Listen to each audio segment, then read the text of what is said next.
T-minus 15 seconds.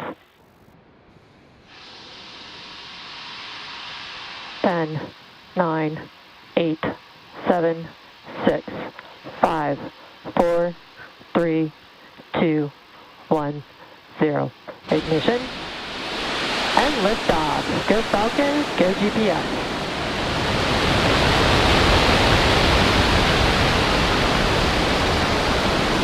Vehicle is pitching downrange. Stage 1 chamber pressures are nominal.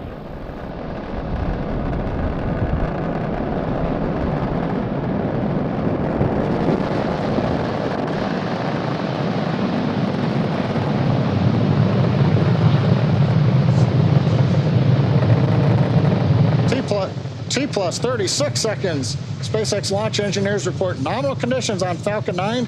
We begin the trip to space carrying the GPS-3 satellite. Merlin engine's about to throttle down. We're in the throttle bucket. Telemetry. Decreasing acceleration of preparation for maximum dynamic pressure. Great views looking aft towards Cape Canaveral. Vehicle is supersonic. We're throttled back up to full power. We're out of the throttle bucket and we're supersonic.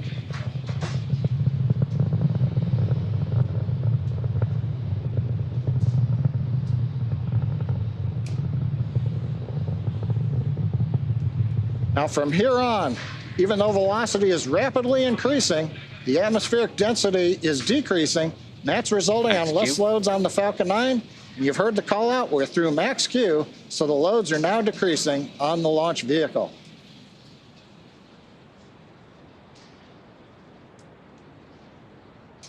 MVAC engine chill has started. That call out says the bleed valve on second stage engine is open, and that's beginning a final chill of the MVAC engine prior to second stage ignition. All's looking good with the stage 1 trajectory. And we've got 3 events coming up in quick succession. We're going to have main engine cutoff, MECO as we call it. The first and second stages will then separate. And then we will have ignition of the second stage engine to propel Falcon 9 into the first parking orbit.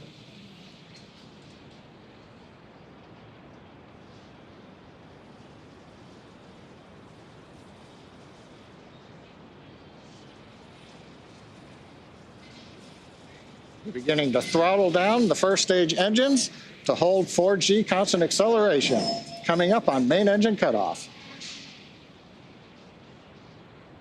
MECO. Stage separation confirmed.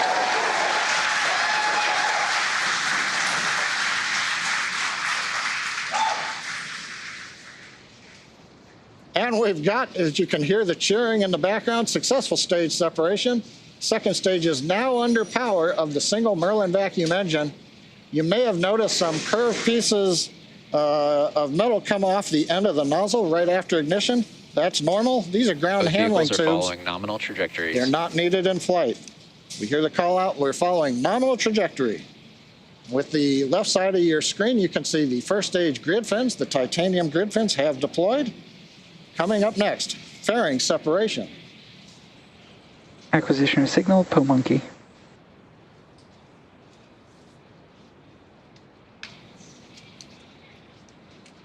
Bearing separation confirmed. A nice view from the second stage camera showing successful fairing deploy as Falcon 9 is passing through 110 kilometers altitude. Now we will be attempting to retrieve these new fairing halves with the help of our contracted recovery vessel, HOS Briarwood.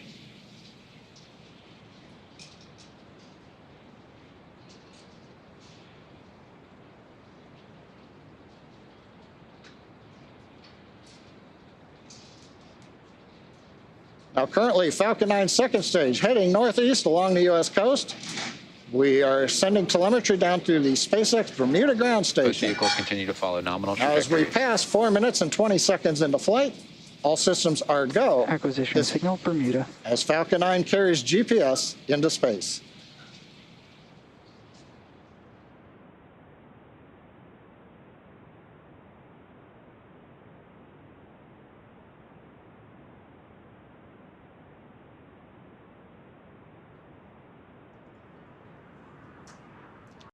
It's T plus 4 minutes and 45 seconds here into today's mission, and we're currently in the first of 2 planned MVAC burns for satellite deployment. You can see from the live views on your right, the second stage MVAC engine is burning, and there on your left is a live view of the Falcon 9 first stage as it's preparing to re-enter the Earth's atmosphere. At T plus 6 minutes and 18 seconds, you should see on your screen the first stage's entry burn. This is in just about a minute. This burn will last about 30 seconds. Acquisition of signal, New Hampshire. And for the entry burn, we relight the center E9 engine on the first stage, and then partway through, we relight the E1. Both vehicles continue to follow nominal trajectories. And E5 engines. So we will have a total of 3 M1D engines helping to slow the vehicle down as it passes back into the Earth's atmosphere. You can see a great live look at that Falcon 9 first stage there as it's coasting back down. Now, the Falcon 9 supporting today's mission will perform this entry burn for the second time, and both fairing halves will re-enter for the first time. This booster previously supported the November 2020 GPS-3 mission, and we're pretty excited to watch today's landing because it marks the first mission we're supporting for the U.S. Space Force with a flight-proven booster. Now, entry burn will start in just a few seconds here. Listen for the call out. Stage 1 flight termination system is safe. Stage 1 entry burn has started. You heard the call out, and you can see on your screen, stage 1 entry burn has started. This burn lasts about 30 seconds.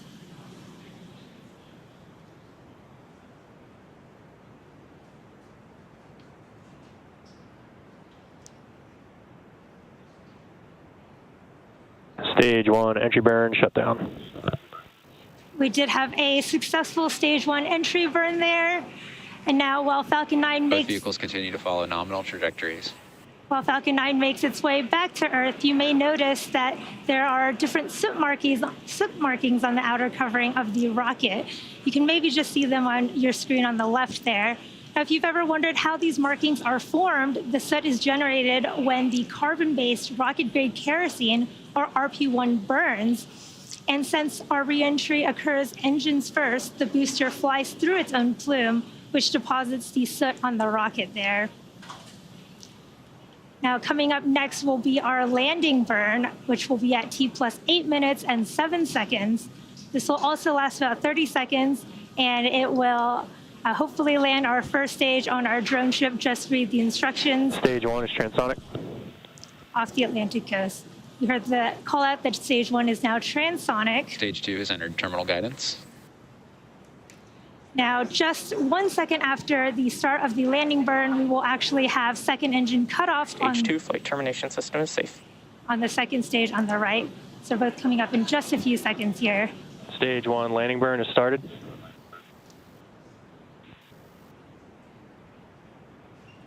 can see that stage 1 entry burn, Seco 1. landing burn, and Seco 1. There's the first stage coming in.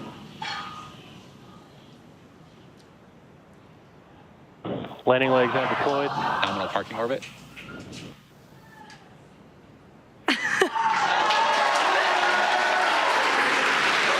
Stage 1 landing confirmed. What a beautiful, what a beautiful view of that first stage landing.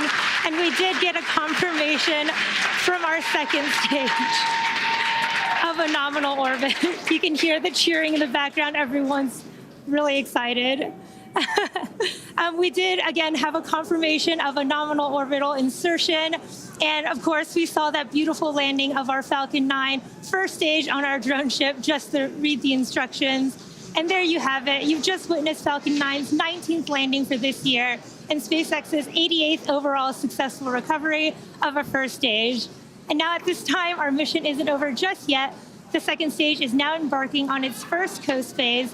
Coasting in this orbit will last about 53 minutes, and then we'll relight that MVAC engine for a second time shortly after at T plus 1 hour and 2 minutes. We'll see you back here at signal, Newfoundland. 1 hour and 3 minutes. Welcome back to the webcast of the Falcon 9 mission carrying GPS-3 space vehicle number 5 for the U.S. Space Force. We've had a nominal mission so far. Falcon 9 lifted off on time at 12:09 p.m. Eastern from Cape Canaveral Space Launch Complex 40. 2.5 minutes later, we separated our first and second stages. Now, the second stage completed its first burn, placing the Falcon 9 and the GPS into the desired parking orbit. As you can see from the timeline at the bottom of the screen, we're approaching the second burn of the MVAC engine, and that will carry Falcon 9 and GPS to the orbit needed to deploy the satellite. Now, the burn's coming up in about 20 seconds. Currently, Falcon 9 second stage, we're chilling in the engine, getting ready for ignition. We're settling propellants.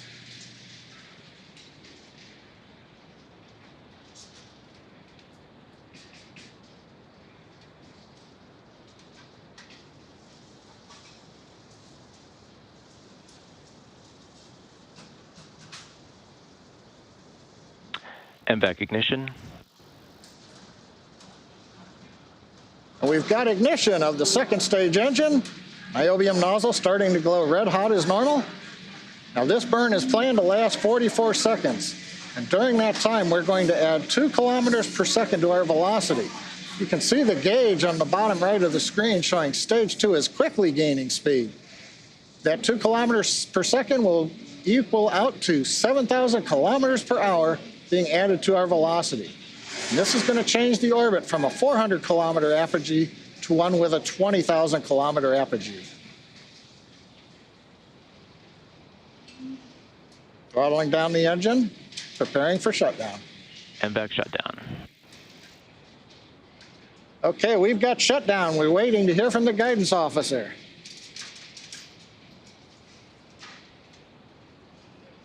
Nominal orbit insertion. And we've got a nominal orbit insertion. Now, as a reminder, the GPS satellite is still attached to Falcon 9's second stage. Payload deployment is timed to occur once the orbit takes us into range of one of the Space Force satellite ground stations, one in Hawaii, one in California. Once we reach this point, the Falcon 9 flight computer will command release of the GPS satellite. Now, currently we're getting data through Tasmania, so it's going to take us about 25 minutes until the orbit climbs into sight of the ground stations. Satellite separation will then occur at approximately T+1 hour and 29 minutes. Now, while we wait for this next milestone, I have a short video from the satellite manufacturer Lockheed Martin. It'll highlight some of the new capabilities of the spacecraft. Take a look, and we'll see you back here at T+1 hour and 28 minutes for satellite separation.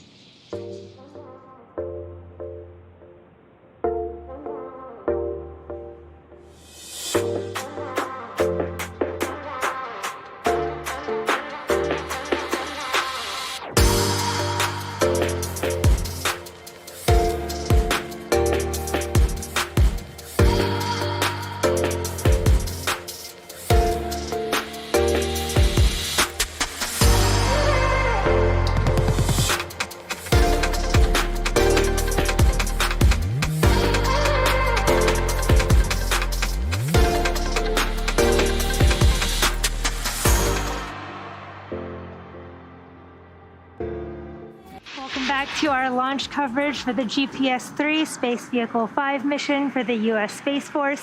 If you're just joining us, we had an on-time launch at 12:09 p.m. Eastern, followed by a successful ascent, stage separation, first stage landing, and 2 second stage engine burns. We have just one more major milestone coming up to complete today's mission, which of course is the deployment of the GPS-3 satellite from Falcon 9's second stage, which will happen here in just under a minute at T+1 hour, 29 minutes, and 20 seconds. Currently, we are in view of the customer ground stations at Hawaii and California, which are necessary to reach prior to deployment. Now, in the 20 or so minutes since we've been coasting, we have increased quite a bit in altitude from our last burn, from about 420 kilometers now all the way up to over 4,000 kilometers. You can see those beautiful live views from our second stage. And let's listen in to hear that call out and watch for GPS-3 separation from our second stage here in just a few seconds.